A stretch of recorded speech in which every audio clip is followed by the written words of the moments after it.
Hello everyone, मैं makeup artist Anchal Maurya. Welcome back my YouTube channel. Friends, आज day second की classes है जो कि वैक्सीन पर है।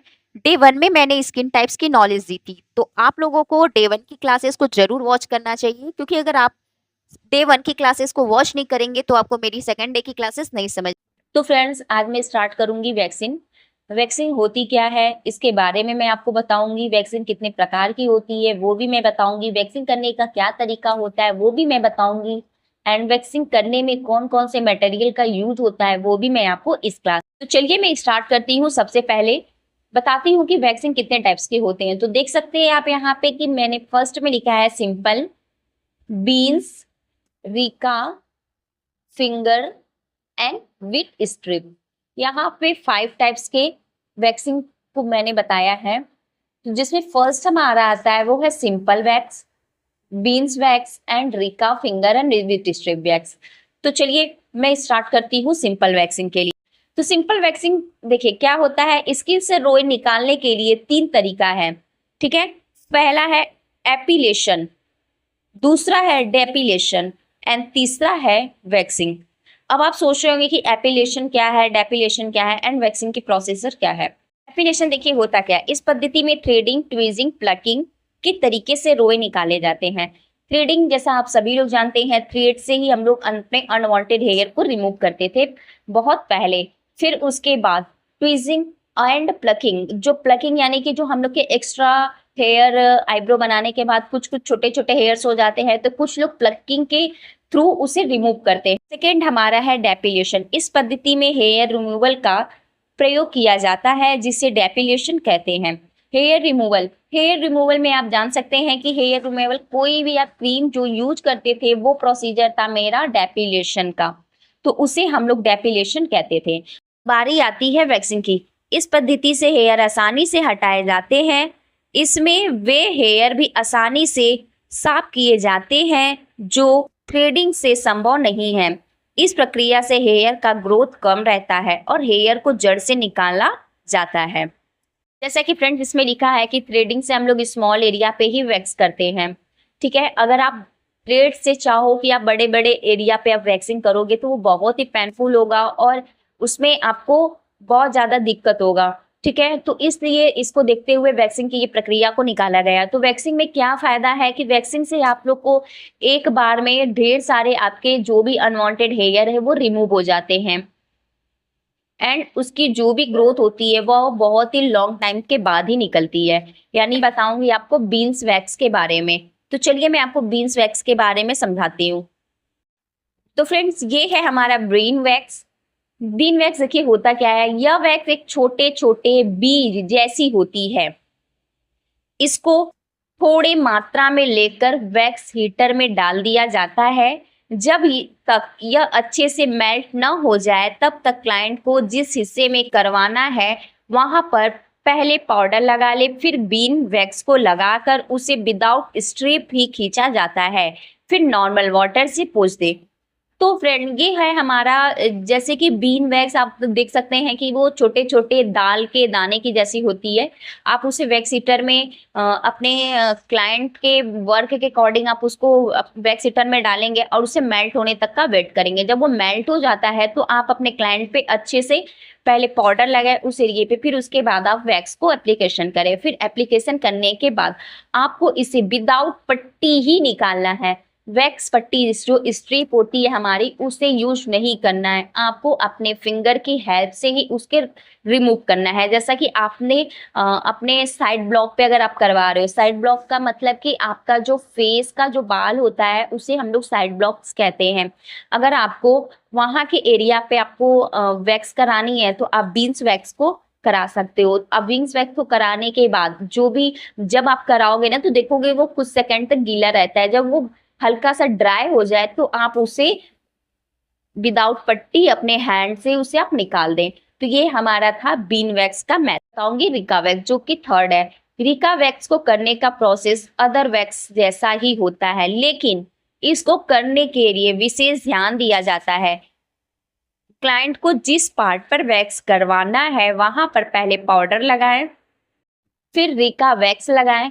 रिका वैक्स को थोड़े थोड़े हिस्सों में लगाया जाता है, फिर उस जगह की स्किन को टाइट पकड़ ले और वैक्स स्ट्रिप से वहां पर दबाएं और अपोजिट डायरेक्शन में स्ट्रिप को निकाल दे। मगर ध्यान दे कि जिस एरिया में एक बार स्ट्रिप लग गई वहां पर दोबारा स्ट्रिप नहीं लगेगा, नहीं तो वहां की स्किन भी निकल जाएगी। इसलिए स्ट्रिप को सिर्फ एक जगह पर एक बार ही लगाएं और वैक्स पूरा होने के बाद वैक्स को ऑयल लगा दे। तो फ्रेंड्स, मैंने आपको रिका वैक्स की थ्योरी बता दी। अब बारी आती है रिका वैक्स को करने का। रिका वैक्स का मेथड सेम है, जैसा आप सारा वैक्स करते हो सेम आप वैसे ही इस वैक्स को भी करोगे, बट ये थोड़ा सा डिफिकल्ट है, इसलिए कि अगर आप केयरफुली होकर वर्क नहीं किए तो क्लाइंट की स्किन्स भी निकल सकती है। तो चलिए मैं आपको समझाती हूँ कि इसको करना कैसे है। फर्स्ट, अगर आपकी कोई भी क्लाइंट आ रही है, उसे हैंड वैक्स करवाना है, तो आप उसके हैंड्स पे अच्छे से पहले पाउडर लगाओ। फिर आप जिस डायरेक्शन में उसका हेयर है, आप उस डायरेक्शन में रिका वैक्स को लगाओ। बट ध्यान ये देना है कि आपको ज्यादा ढेर सी क्वांटिटी में आपको वैक्स नहीं लगाने हैं। पतली लेयर होनी चाहिए और एरिया भी स्मॉल होना चाहिए। अगर आप बहुत बड़े बड़े एरिया में एप्लीकेशन करते हो, लगाते हो, तो उसे जब भी आप स्ट्रिप से निकालोगे ना, तो थोड़ा सा रिस्की होता है। इसलिए आप कोशिश ये करो कि रिका वैक्स जब भी करो तो स्मॉल स्मॉल एरिया में एप्लीकेशन करो, देन उसके बाद स्ट्रिप लगाओ और उसे रब करो। फिर उसे जिस डायरेक्शन में हेयर है उसके अपोजिट डायरेक्शन में स्ट्रिप को रिमूव करना है। फिर उसके बाद यही प्रोसीजर आपकी पूरी हैंड्स पे चलनी है। जब आपकी ये प्रोसीजर कंप्लीट होती है तो आप रिका वैक्स को, एक बात और, रिका वैक्स को कभी भी पानी से क्लीन नहीं करेंगे। उसको हमेशा रिका वैक्स का एक ऑयल आता है, आप उससे रिका वैक्स को क्लीन करिए। तो ये था हमारा रिका वैक्स करने का मेथड। मैं बताती हूँ आपको फिंगर वैक्स। तो फिंगर वैक्स अंगुलियों की सहायता से छोटे छोटे हिस्सों में लगाया जाता है। अगर आप इसे हाथ पैरों पर लगवाए तो बहुत ज्यादा समय लग जाएगा, क्योंकि इसको फिंगर की हेल्प से लगा के फिंगर से ही निकाला जाता है। ये बीन्स जैसा ही होता है।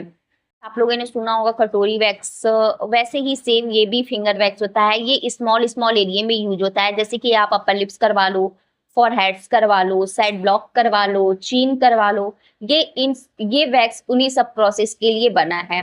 तो आप इसे अपने हैंड्स पे एप्लीकेशन नहीं कर सकते। आप करना चाहो तो कर सकते हो, नो डाउट, बट हाँ, इसे करने में ना बहुत ज्यादा टाइम वेस्ट होता है और काफी पेनफुल भी होता है। क्योंकि आप देख सकते हो कि आप जब भी अपने अपर लिप पे वैक्स करते हो ना, तो एक बार आपको एप्लीकेशन करने के बाद कुछ सेकंड तक रुकना पड़ता है। जब वो ड्राई हो जाता है तो आप उसे धीरे धीरे करके ही निकालते हो। बट ये प्रोसेस आपको स्ट्रिप्स में नहीं करने होते हैं। आपको स्ट्रिप्स में एक बार आपने वैक्स लगाया, देन स्ट्रिप लगाया एंड रिमूव, ये आपका क्लीन हो जाता है। तो बेस्ट हमारा मेथड होता है कि अगर आपको ज्यादा एरिया में अगर आपको वर्क करना है तो आप स्ट्रिप वैक्स का यूज करिए, और आपको कम एरिया में यूज करना है तो आप finger wax, bean wax, Brazilian wax, इन सब का यूज कर सकते हैं। तो चलिए, ये था हमारा फिंगर वैक्स का मेथड। मैं आपको बताती हूँ वीट वैक्स। तो इस वैक्स में वीट स्ट्रिप में ही वैक्स लगा होता है। यह वैक्स बहुत ही कॉस्टली होता है। इसे एक स्ट्रिप को ही सिर्फ एक बार ही यूज किया जाता है, जिसकी वजह से यह वैक्स महंगा होता है। जिस हिस्से में वैक्स करनी हो उस हिस्से में वैक्स को वीट स्ट्रिप रखे, टैप करें और अपोजिट डायरेक्शन में निकाल दें। इसके स्ट्रिप में वैक्स लगी होती है, यह डायरेक्ट अप्लाई हो जाता है। तो जैसा कि इसमें ये लिखा है कि आप देखोगे कि एक मार्केट में आपको एक वीट स्ट्रिप वैक्स मिलती है, उस स्ट्रिप में ही आपको वैक्स लगी होती है। ये थोड़ी कॉस्टली मेथड है। अगर आप सडनली कहीं जाना चाहते हो, आप पार्लर नहीं जा पा रहे हो, आपको अर्जेंट है कराना, तो आप इस वैक्स का यूज कर सकते हैं। आपको इनमें कोई वैक्स लेने की अलग से जरूरत नहीं पड़ती, क्योंकि इसके स्ट्रिप में ही वैक्स ऑलरेडी दिया रहता है। आपको सिर्फ एप्लीकेशन करना है एंड रिमूव करना है। तो ये हमारा जो भी टेक्निक है, ये बहुत अच्छी टेक्निक है। चलिए मैं आपको बताती हूँ वैक्सिंग में कौन कौन से मटेरियल यूज करके हम लोग वैक्सिंग को करते हैं। तो फर्स्ट हमारा होता है wax, then wax heater, butter knife, wax strip, water bowl, talcum powder, Dettol, sponge, etc। आप इसमें अपने कोई भी ऑयल को भी यूज कर सकते हैं, या एक होता है आपका वैक्सीन ऑयल, आप उसको भी यूज कर सकते हैं। तो फ्रेंड्स, ये थे हमारी सेकेंड डे की क्लासेस। अगर आपको मेरी क्लासेस अच्छी लगी हो तो please like, subscribe and comments जरूर करिए। Thanks for watching, bye bye.